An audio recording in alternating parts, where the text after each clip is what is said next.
Hi, and welcome to the Single Parent Show, brought to you by Christ Our Shepherd Ministries. I'm La Petite Dees, and I'm your host for this segment of the show. The concept of the Single Parent Show is to bring fresh perspectives and real solutions for today's single parents. The topic of our show today is how to successfully purchase a home in an ever-changing market.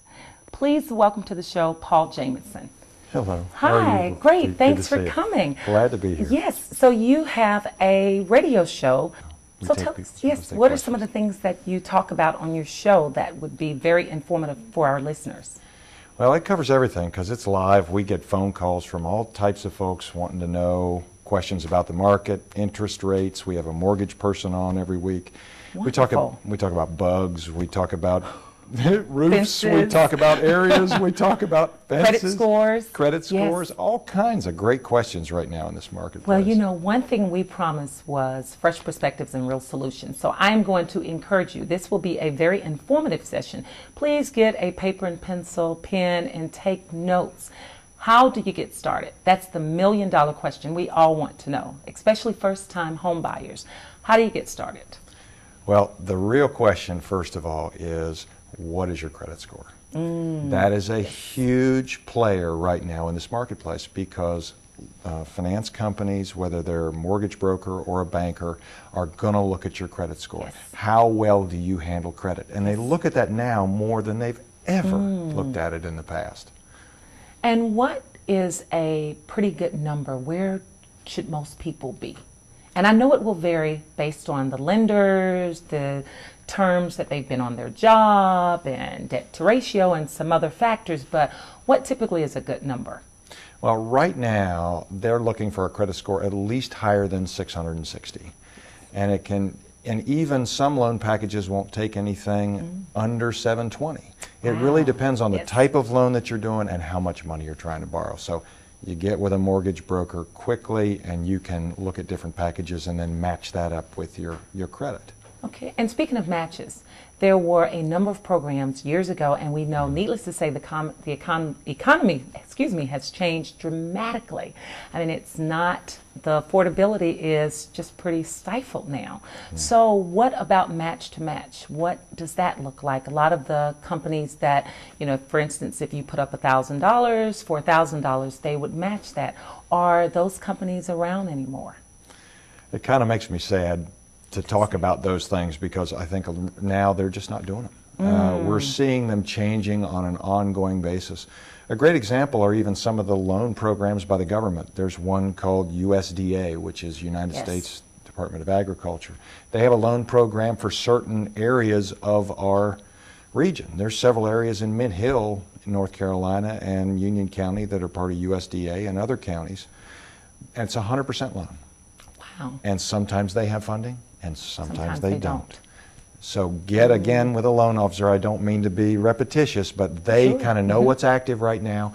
They know what you need to do, and then they know what you need to do your credit score. That's the other thing. The credit score piece of that is, let's say you have a credit score that's 5, 10, 15 points off. Just by simply making small changes in your debt ratios. So I'll give you an example. Let's say you have a credit card. Okay. Everybody seems to have one or one of some sort, unfortunately, the way of the world. And it's a $1,000 limit. Let's make the math easy.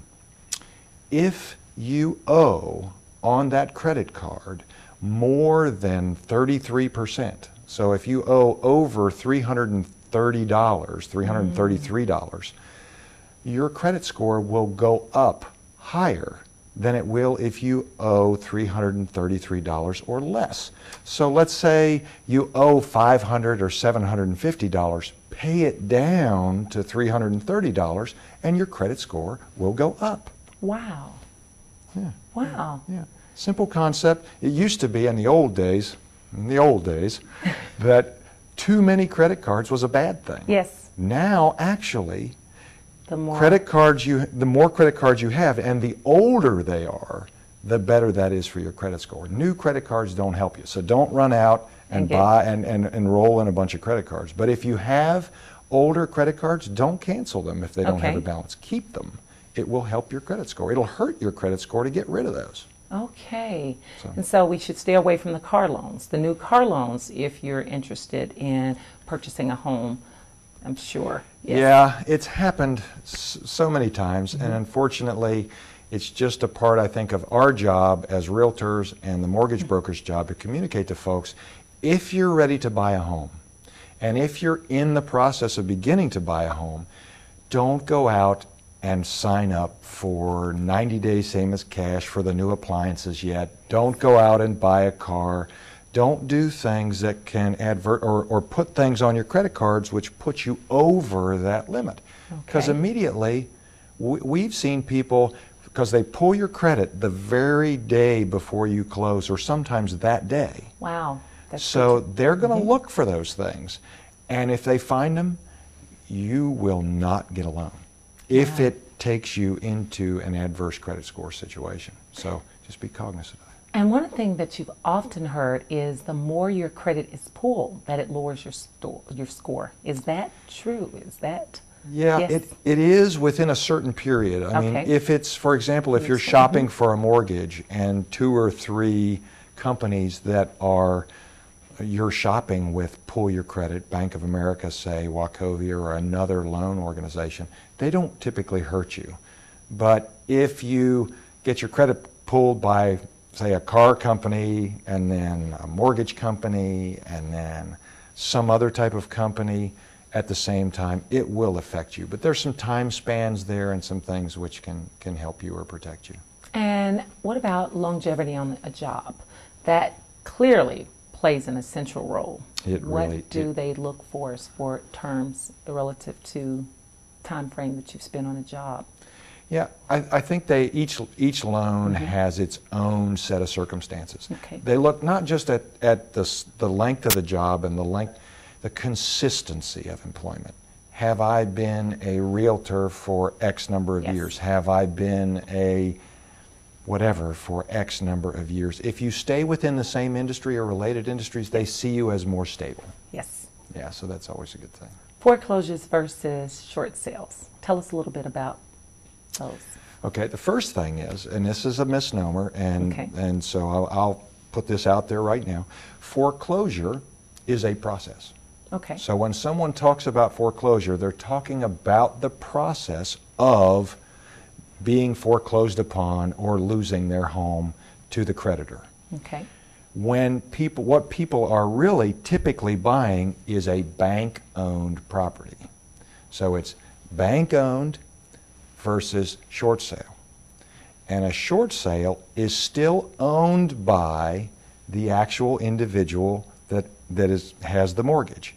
So if I had a short sale, it would be my home. If it was bank owned, it would be owned by that actual mortgage company or lender.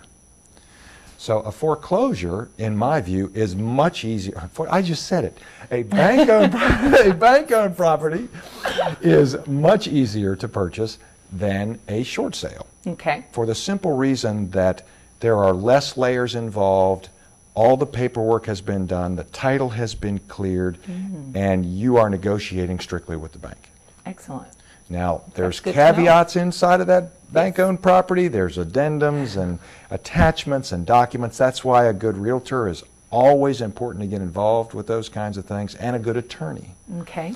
But a short sale has a different kind of flavor to it. Okay. A short sale takes a long time to buy, and it takes a bunch of patience. Let's pretend for a minute, on my short sale, you want to buy it. La Petite says, I want to buy your house. Okay. And I'm in default with the bank. I'm in hardship. They have agreed to a short sale.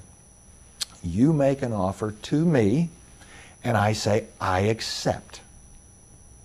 Then that offer goes to the bank, has to decide whether or not they're willing to sign off on that shortfall between what I owe and what you want to pay.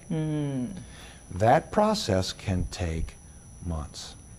Wow. And at the end of those months, which you've waited for that house, you may or may not get it. So the process takes a very, very